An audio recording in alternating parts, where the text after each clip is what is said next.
आइए दोस्तों, आज हम जानेंगे फाल्गु नदी के बारे में। प्राचीन काल की बात है। यह घटना बिहार राज्य के गया क्षेत्र की है, जहां से फाल्गु नदी बहती है। यह नदी आज अधिकांश समय सूखी रहती है और इसका कारण एक पौराणिक कथा से जुड़ा हुआ है। कहते हैं कि श्री राम जब सीता जी के साथ वनवास पर थे, तब उनके पिता राजा दशरथ की स्वर्गवास हो गई। श्री राम ने पिता का पिंडदान गया में करने का निश्चय किया। नियम के अनुसार पिंडदान करने के लिए गया जी की फाल्गु नदी के जल, गाय, तुलसी और पत्ते और पवित्र स्थान का होना आवश्यक होता है। एक दिन श्री राम फाल्गु नदी के किनारे सीता जी को छोड़कर पिंडदान की सामग्री लेने गए। तभी राजा दशरथ का आत्मा प्रकट हुई और सीता जी से पिंडदान की प्रार्थना करने लगी।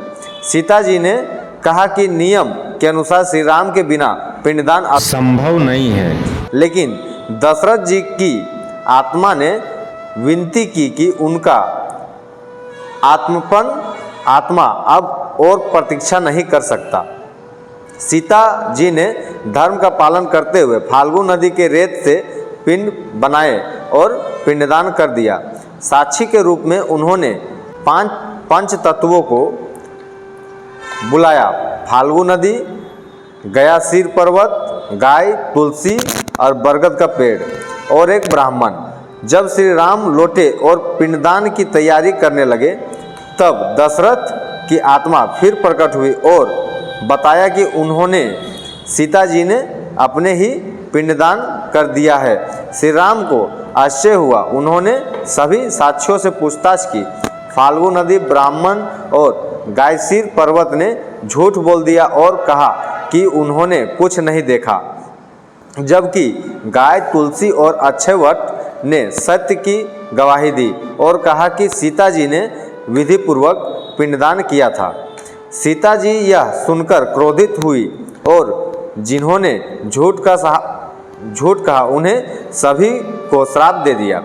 फाल्गु नदी को श्राप मिला कि वह बाहर से हमेशा सूखी रहेगी, भले ही उसके नीचे पानी बहता रहे। इसलिए आज भी फाल्गु नदी की रेत के नीचे पानी मिलता है, लेकिन ऊपर से वह सूखी नजर आती है। ब्राह्मण को श्राप मिला कि वे लालची हो जाएंगे। गायसीर पर्वत को श्राप मिला कि वह सम्मान नहीं पाएगा, वही जिन्होंने सत्य कहा। अक्षयवट को आशीर्वाद मिला कि वह अनंत काल तक जीवित रहेगा और पिंडदान का साक्षी बनेगा। गाय को सम्मान प्राप्त हुआ कि वह सबसे पवित्र पशु मानी जाएगी। तुलसी को वरदान मिला कि बिना उसके कोई भी पूजा या पिंडदान पूर्ण नहीं माना जाएगा। इस प्रकार सीता माता की सत्यता और धर्मनिष्ठ ने फाल्गु नदी के सूखे रहने का रहस्य जन्म दिया।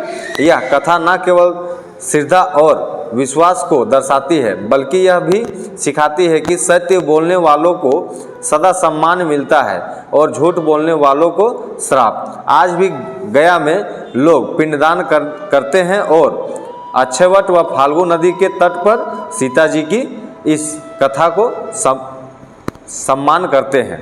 धन्यवाद। अगर आप इस चैनल पर नए हैं तो लाइक, सब्सक्राइब, वीडियो अच्छा लगा हो तो ज़्यादा से ज़्यादा शेयर करें।